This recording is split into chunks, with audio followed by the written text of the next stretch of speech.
Hi guys, Beau Eckstein here, host of the Investor Financing Podcast. On this episode, I'm actually a guest on another person's podcast where we talk all things multifamily financing. Tune in and enjoy.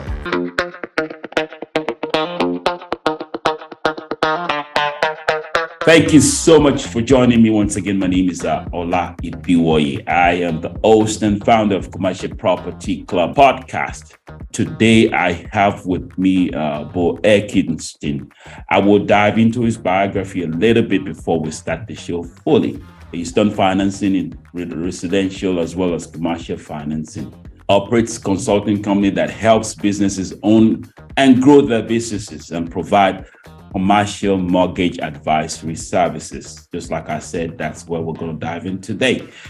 He's going to talk elaborately about some of all his service today, particularly the aspect of mortgage advisory today. So without no further delay, I would formally introduce to you Beau Eckstein. Say hello to my viewers, Beau. Hello, thank you for the great introduction. Appreciate it. Glad to be here.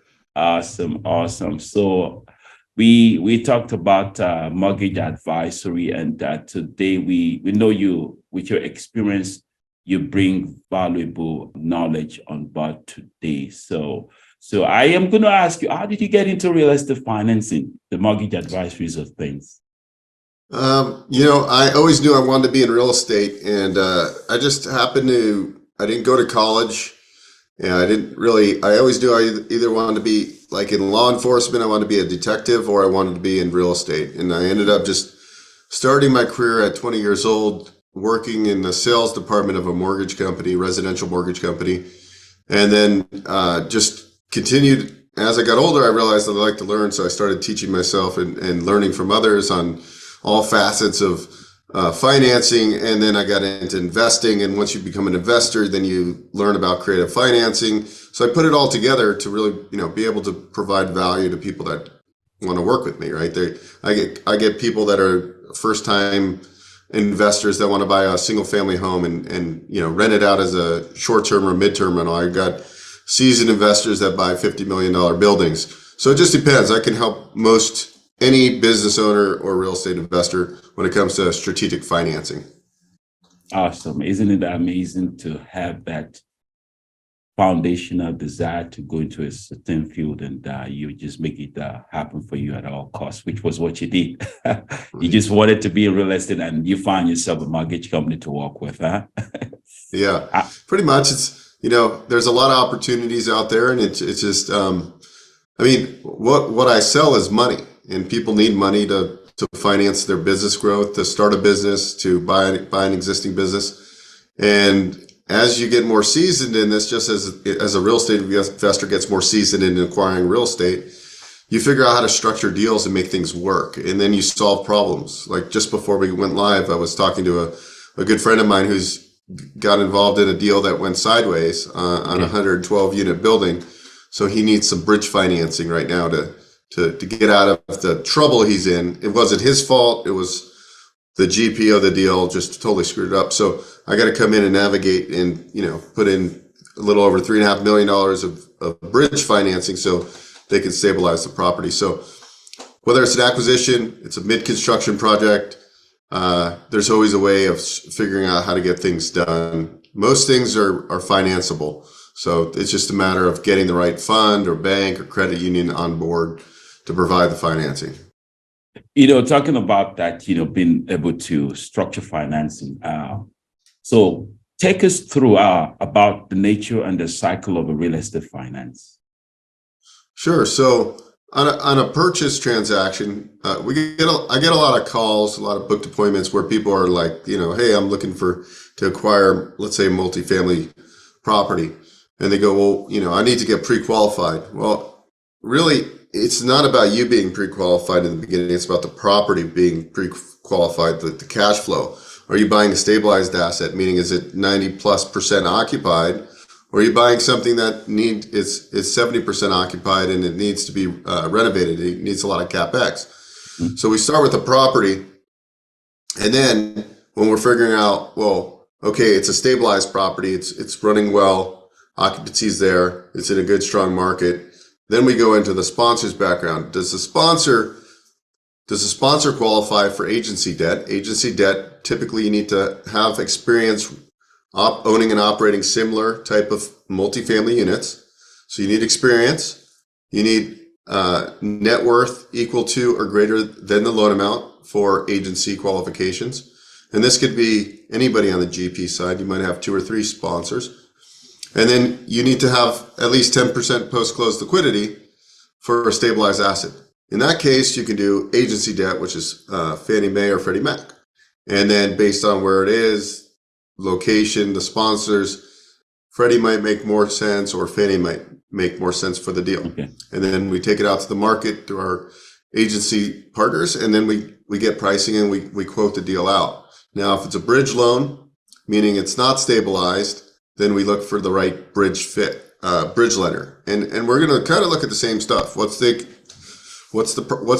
it a heavy lift? Does it need, $2 million of CapEx and it's a $2 million acquisition? Or is it a light CapEx and it just needs to be managed properly? And then from there, what's the total project cost? What's the total loan amount?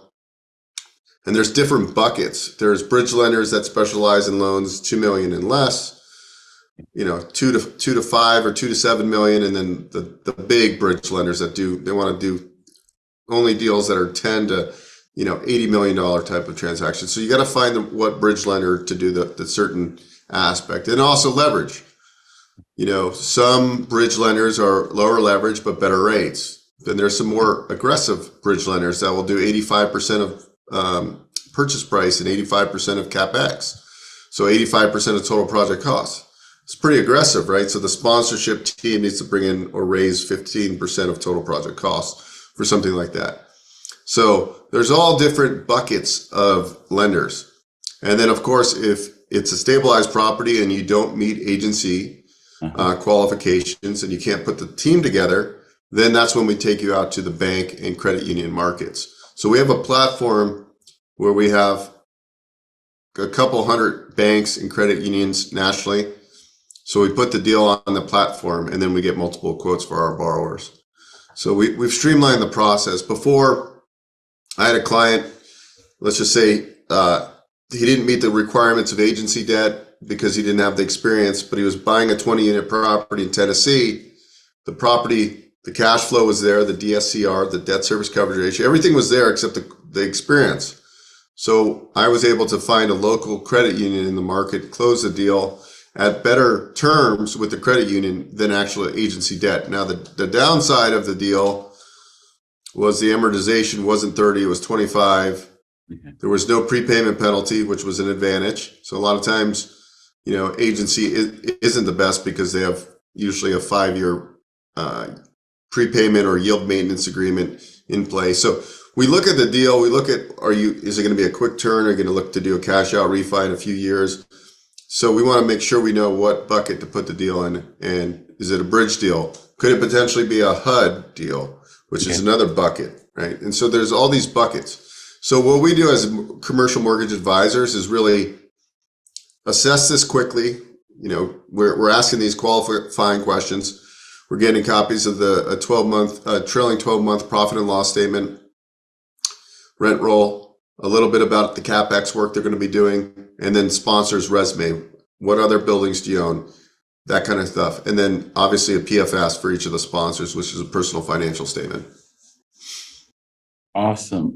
You've actually really broken it down quite, talking about agency debt and some other aspects of buckets, like you call it. I have questions down the road, but before I get to that, you talked about somebody right now that probably just started with 20 units, and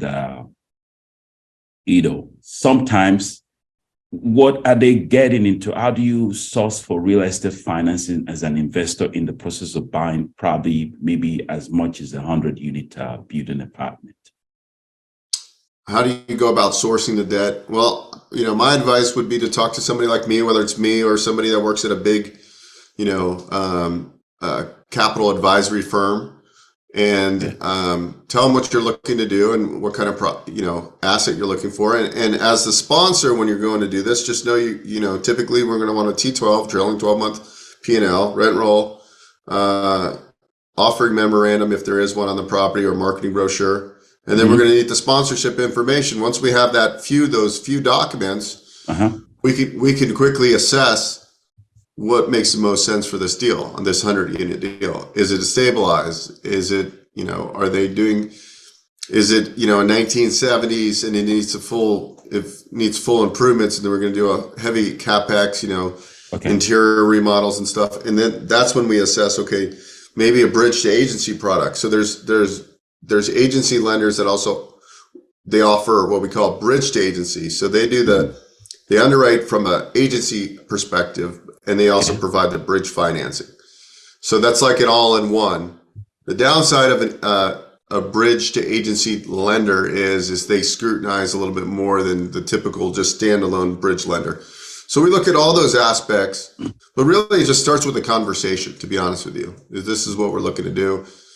And it's just you and I having a conversation about the asset you're looking at, and then it gives me time to assess and give you some kind of initial feedback on the deal and what I think might be the best route to finance it. Awesome. So typically they just need to put a package together, like the P&L, the location of the property, so that you can assess what works. Yeah. It's really simple. It's in the beginning, just getting the financials of the building or the property, and then, a little bit about the sponsorship team. And then you can quickly assess what kind of deal this is going to be. It's going to be agency or not.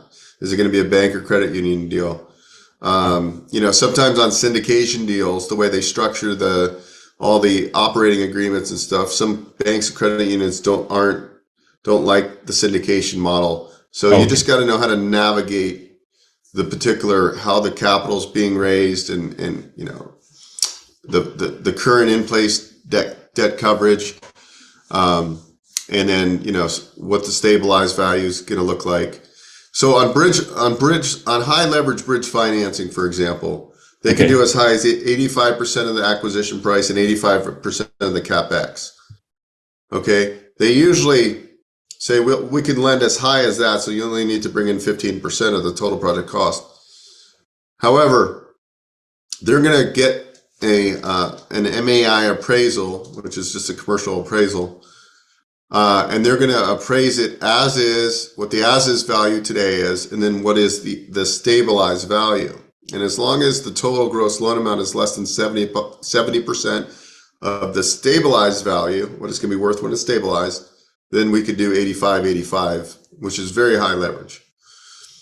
And then, oftentimes I might be the general partner on this acquisition, but you're bringing in, somebody that owns less than 20% that's going to maybe bring in the equity into the deal. So it could be a JV, it could be a syndication. It doesn't necessarily have to be a syndication, right? Because you could just have JV partners, joint venture partners. Joint venture. So it's all, So looking at all these pieces really assess how we're going to finance it, what's going to work, what won't work.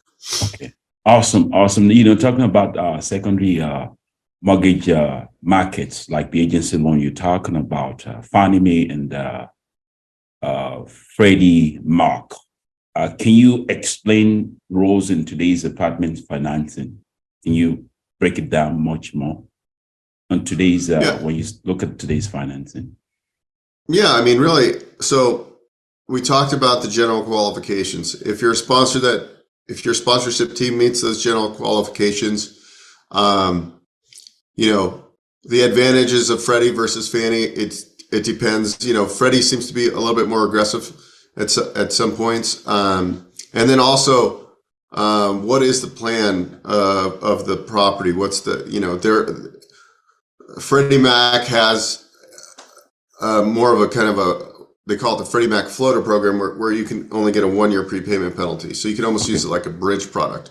So depending on the scenario, we dive into that. But really, the agency lenders, they typically have regional offices, and there's a certain amount of direct licensed, let's call them banks or agency, let's call them agency lenders. There's a certain amount of licensed agency lenders, which isn't that many. I believe it's, don't hold me to this, it's somewhere around 20, 21. And they're direct agency lenders, right? And so most, if you're like me, what you do is you work with the wholesale division of these different agency lenders.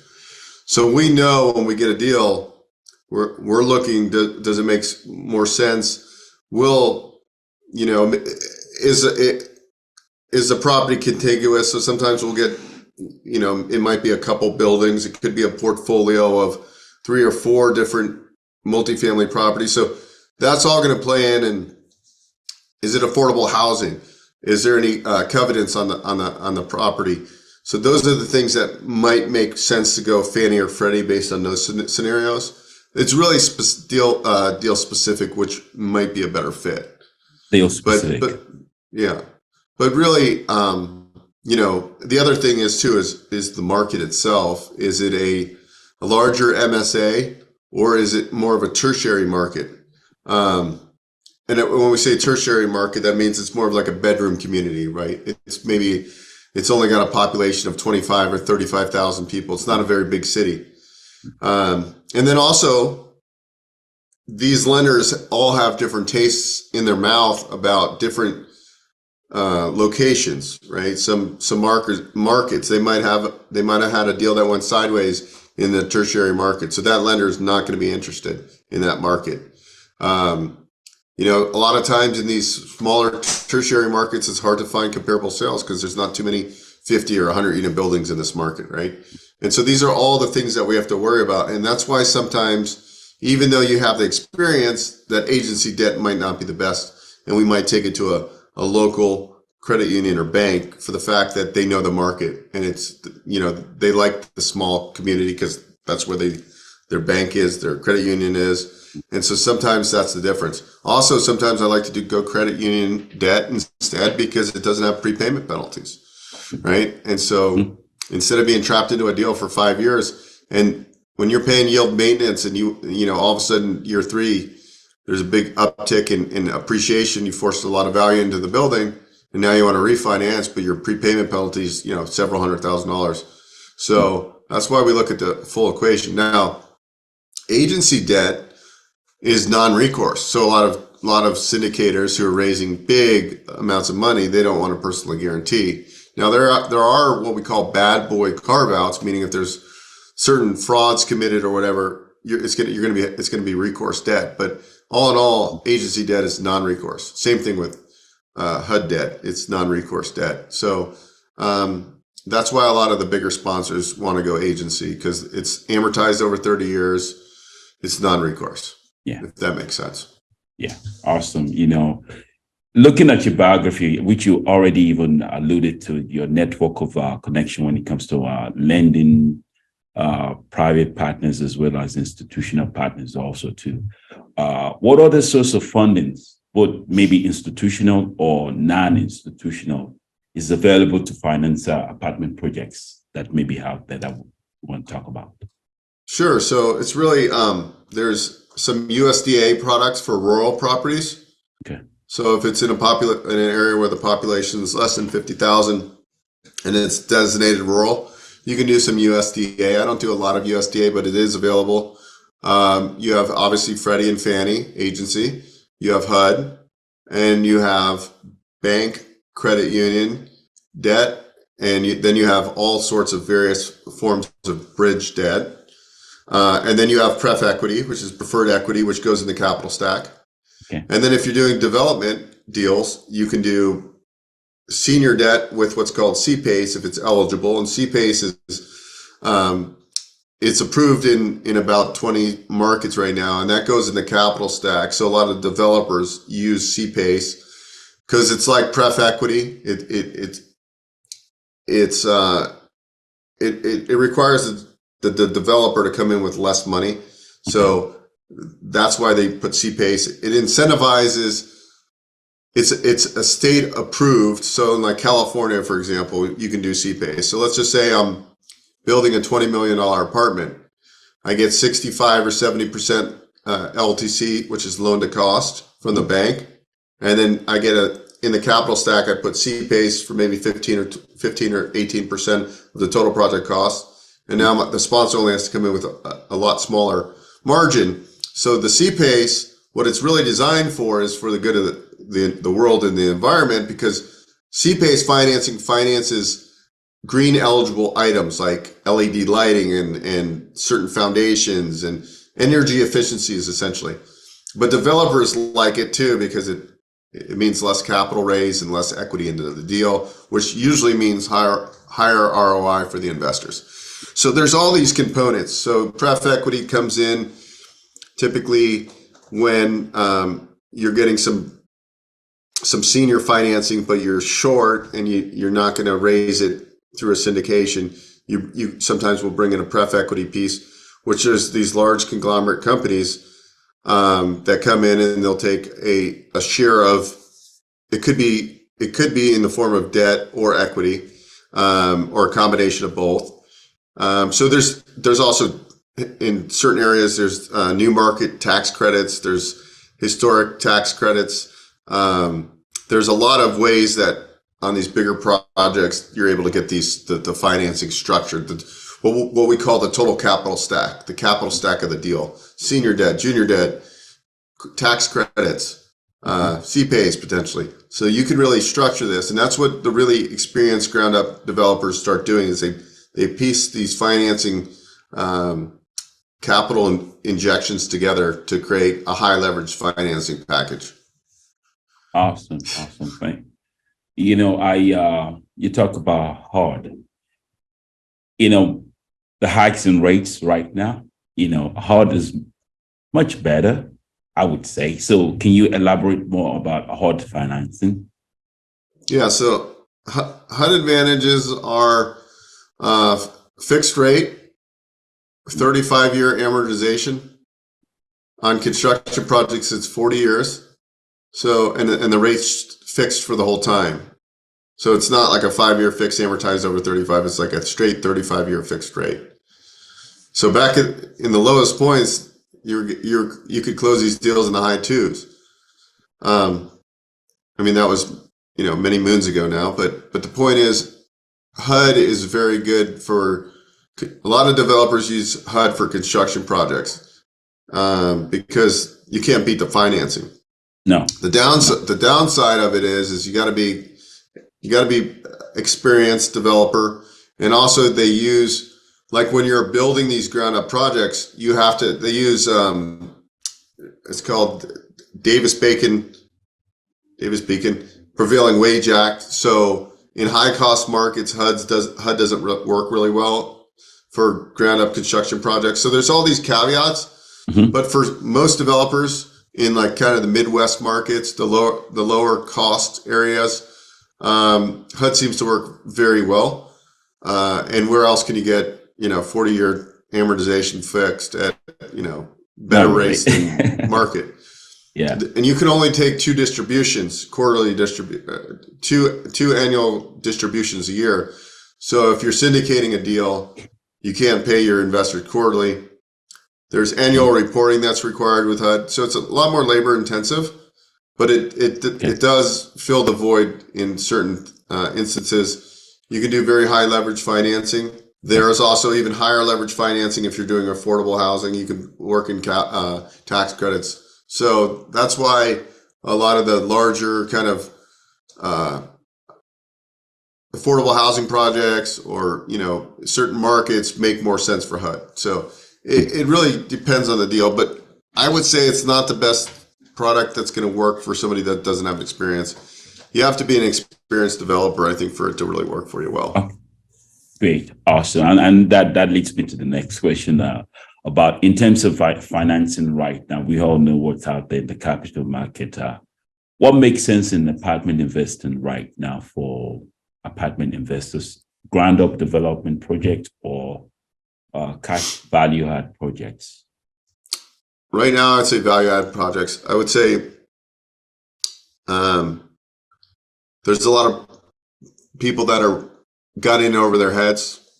Okay. Case in point, I had a colleague friend who invested as a limited partner in a deal, and he thought the sponsor had a lot more experience, but mismanaged, and now he's in a bad position because he put up, $1.7 million of his own money.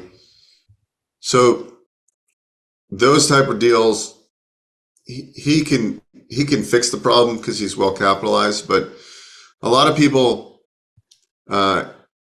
everybody was a multifamily investor, and at the end of the day, when the market changes and people were underwriting their bridge debt, their takeout, right? They went into bridge money thinking they're gonna, do a big value add and then refinance into 4% money, and now money is 6.5 or 7. That's a big difference for your underwriting calculations. So I think there'll be there'll be a good amount of broken projects that will be picked up by investors, whether they come in as an equity injection portion and take over a larger portion of equity ownership of that project, or they completely buy it outright. The foreclosure, I think you're going to see a lot of these bridge lenders foreclosing and an opportunity to buy these foreclosed properties. I mean, it's not going to be, a tsunami, but I think there's going to be a good amount to cherry pick. So I think you're going to go from a seller's market to a more of a buyer's market in the multifamily space, and there'll be opportunities for those that are looking for them. I think there'll be in the next 12 to 24 months, there'll be more opportunities than we've seen in the last 3 or 4 or 5 years. Wow. Awesome. Wow. So the capital market now, with the hikes and rates, and are lenders holding back? You in the circles of a lot of, that's your niche. Is lenders holding back right now because of the hikes and rates? I think multifamily is still a food group or asset class that people want to make, or banks want to make loans to. Yeah. The bridge lenders are out there. There's a lot of capital. So I think if the deal makes sense, it's going to get funded. I mean, if it's a good deal, if the sponsors have experience and underwrote the deal correctly, they'll get funding. It might be a little bit harder to underwrite with higher rates, but if the deal pencils, they're going to get funded. There's always capital. There's always ways to get deals done. So, I think there's opportunities to buy stuff with seller financing now too, and or take assumed debt. A lot of people are assuming debt now as well. Mm-hmm. So there's always opportunity. It's just learning to be I like the word deal architect. If you're a good deal architect, you can structure deals. Like you can do, you can do none of your own money. You don't necessarily. The beauty of this world is that the only thing that limits you is in here. I could go out today and find a deal where I structure it, where I come out no money out of pocket. Whether I'm acquiring a business, like I do a lot of SBA financing, for example, which is not a product we use for multifamily, but for business acquisition. I can go buy a business with only 5% equity injection. And so I could go buy a cash flowing stream with very little money, but need to know how to orchestrate these deals and then leverage. SBA works very well because a portion of the loan is guaranteed by the federal government. So banks, SBA doesn't make those loans, the banks do, but SBA guarantees a portion of it. So right now, in my mind, even if the market tightens up, the agency products, the government-backed products are still going to make loans. So it's just a matter of what the deal is. So like you can use SBA financing for self-storage, anything that's a business, hospitality, hotels. I'm just buying a business with no real estate. You can use SBA. So I haven't really I've seen it tightening, but it's still, there's hundreds and hundreds of millions of dollars of transactions, if not billions, going on as we speak. There's billions actually. Yeah. And that's not gonna change. I mean, what changes is that wealth creation changes. Somebody comes in and buys a deal that once traded at $40 million and buys it for $20 million. And then when the market cycles back, that becomes a $60 million asset that they just completely hit a home run on. So I think there's always opportunities, and I think you just got to be in the position and surround yourself and figure out what's working in this market and then implement those strategies. If you're a small time investor or getting started, find that 12-unit building, that 12-unit apartment. Go get seller financing. Get high leverage bridge financing, and with a good, clear exit strategy to refinance into long-term debt. And the other thing is there's no I in team, so build a team. What I like about multifamily is that it's more of a team sport. You have the GPs, the LPs, you have the key principal. You put those pieces together, and the sky's the limit. There's nothing you can't do if you know how to harness the power of OPM, other people's money, and creative deal structure. Awesome. Ton of value. You just had it right. And you made mention of one statement while you were talking. You said deal architect.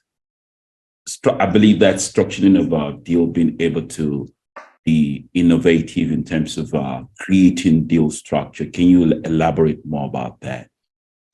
Okay.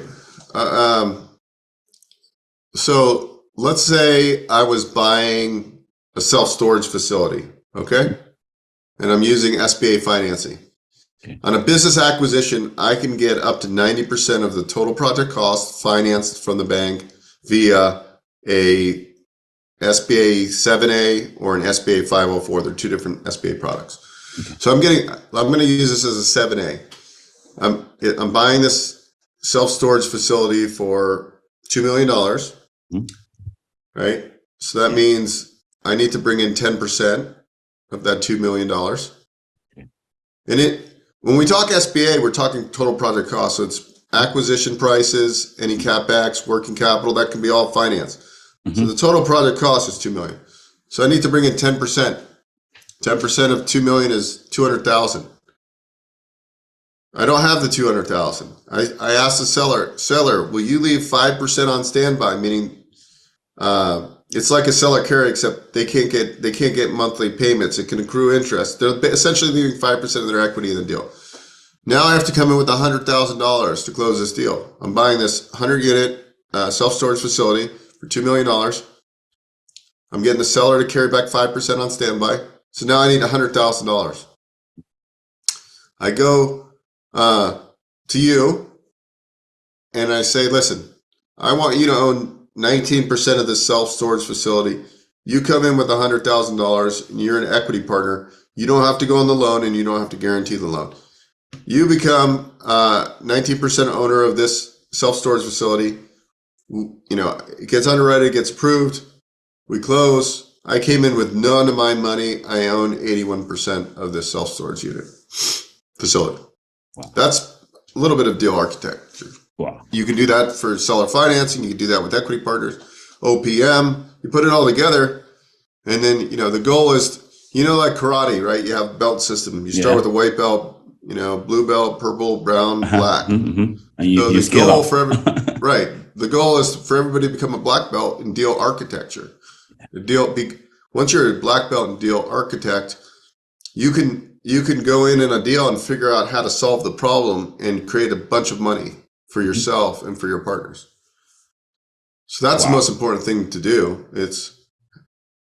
There's a problem here. How can I solve this problem and benefit from this problem that I'm solving? Yeah, being a problem solver when it comes to deal architecting.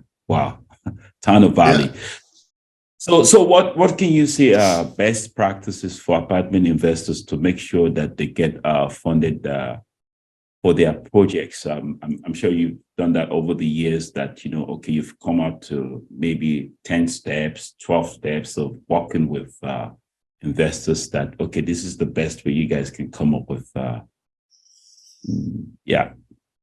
So I think the important thing is if it's not going to be your capital as the equity injection into the project, is you need to create a credibility package. You have to be marketing for investors always. Maybe not deal specific because you don't have a syndication yet and you can't be right? You got to follow syndication rules.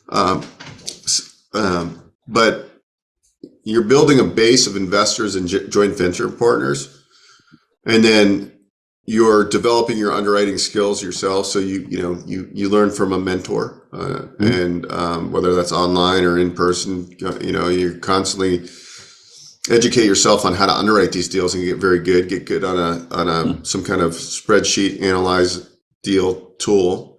Okay. So now you have an investor base. You're really good at underwriting deals, or you have the right partners that are good at doing this. It doesn't have to be you. You could be good at delegating and get the right people. And then you have, your information on point. You have a really detailed financial statement. You have a bio or resume about yourself. Hey, here's my experience. This is what I've done professionally. I've been in IT sales my whole life. I own, 300-unit buildings as a limited partner. I own, X as a general partner. Your personal financial statement on point, and then just getting the basics of the financials, and then being able to do a 5-year pro forma of when we acquire it, this is what it's going to look like when we lease it up and do our CapEx improvement, and having that ready to go and the financials on the property. That's it. It's not really rocket science. If you do that very well, and can orchestrate that, and then also maybe if it's understand the demographics of the market you're buying in, so you can provide information about that to the broker or banker working on the deal. If it's a smaller market, hey, there's a lot of job growth here, and this is why we're buying here, and this is what our value add play is. But it's not. There's no secret to it, really, right? It's just assembling the team. Okay. And having it already. Where I think people lack is I'll get calls where somebody's like, hey, I'm trying to buy this 200-unit apartment building. Do you own any real estate? No. I'm like, well, it's kind of hard to do. Can it be done? Yes, but you have to do this deal architecture stuff where I already have my partners and so forth. And that's why sometimes for me, I'm not going to be the operator. But where you could supercharge results is you could become you could do like a fund of a fund, or be a co-GP, a co-general partner. So it's like, also, how do I supercharge my results? So let's just say, let's say I join, I become friends with a very experienced syndicator by networking. He or she knows that I already have a list of investors that I could probably bring into deals. I then become a fund of a fund, or a co-GP in the deal, legally in the LLC and all this stuff that you have to do legally to raise capital. So you do that all the right way. Mm-hmm. And so I go from not owning any multifamily to now I'm a co-GP, a co-general partner in a 300-unit building, right? Okay. So I just built my credibility. So there's different ways of navigating, right? That's what I call a supercharged way of me becoming a GP on a 300-unit property with no experience. And it can be done like that. And then keep doing that, replicate, right? So there's people that all they do is raise money, and they're not the actual operators of the other way of doing it is bootstrapping it. I go and buy my first, let's just say I have a ton of duplexes and fourplex, but no commercial. Okay, I go, well, I need to do commercial deals. So I need to do 5 units plus. I go out and find an 8-unit building. I get bridge financing and I refi it with a bank when I stabilize it. And then I buy a 15-unit building. I call that the stacking stone method, right? It's going to take longer, but you don't have to worry about raising money. You're doing it yourself, stacking. So it just depends on where you want to go. You can do any of these. If you think big, you can go out and become a GP in a 500-unit deal. And that was your first deal. So it really depends on how big you think, right? And that's the only thing that's going to hold you back in this business, because there's plenty of educators out there. There's plenty of multifamily training and knowledge base, but then it just really comes down to taking action. Taking action. Awesome. Ton of valuable today. You've really had it. A lot of perspective when it comes to financing deals, and also to getting into the thick of things that we talked about today. How can people get in contact with you? I know you also have a wonderful podcast, Investor Financing podcast, also to talk about some other aspect of things that people can really reach out to you and be able to have you be in service with you. Sure, great. Thank you so much. You can go to investorfinancing.tv, investorfinancing.tv. That'll take you to my YouTube channel. Hit subscribe. You can watch videos on multifamily financing, SBA, DSCR loans, fix and flip loans, anything financing, business or investor there. So investorfinancing.tv. And if you want to schedule a 15-minute call to talk to about a deal you have under contract, or how to get started with the financing, you can go to bookwithbeau.com. That's bookwithbeau, BEAU.com. And that's it. Awesome. Ton of value today. Like I said, we always bring value to the table here in Commercial Property Club Podcast. Today, we've been speaking to Beau Eckstein, and he's added a ton of value to us today when it comes to mortgage advisory aspect of things, financing your deals, apartments, your income properties out there. Also, Beau talked about the aspect of businesses, also to acquiring businesses, which was an additional nugget out there, additional value of knowledge out there. Beau, thank you so much for joining us today. It's been a wonderful moment of great value. So thank you. We hope to have you some other time also to Beau. So with this, I captioned today's episode, another pod chapter here in Commercial Property Club. Thank you for joining us once again. It's another time. My name is Ola Ibiwoye, host of Commercial Property Club podcast. I will see you another time. Thank you. Thanks for watching the episode. I hope you enjoyed it. Please like and subscribe to the channel. We talk all things financing, franchising, and business acquisition. Thanks so much, and we'll see you on the next episode.